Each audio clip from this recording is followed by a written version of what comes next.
शिवाय।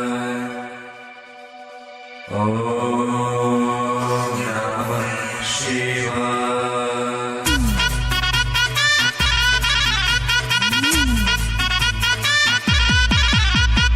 onlinebhojpuri.com।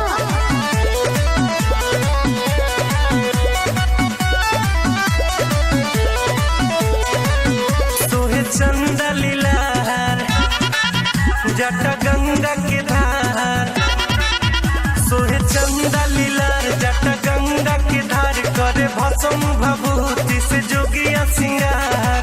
भूत प्रेत के संगी, भूत प्रेत के संगी हमार भोला, हमार भोला जड़ा भंगी जड़ा भंगी, हमार भोला जड़ा भंगी जड़ा भंगी, हमार भोला जड़ा भंगी।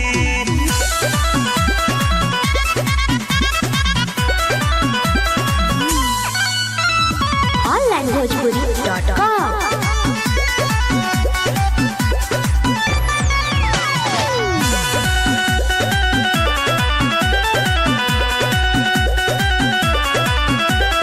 त्रिशूल डमरू कर में विराजे, पेन्हे मृग छाला, कर में विषधर नाग सोहे, रंग रूप निराला। भोलेनाथ के दरबार में जिंदगी की तस्वीर बदल जाती है, रहमत से उनके हाथों की लकीर बदल जाती है। अरे लेता है जो कोई दिल से भोलेनाथ का नाम, एक पल में उसकी तकदीर बदल जाती है। बोल हर हर महादेव। onlinebhojpuri.com। त्रिशूल डमरू कर में विराजे, पेन्हे मृग छाला,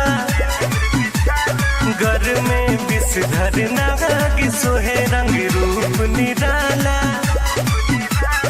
सोहे सवारी सुख नंदी,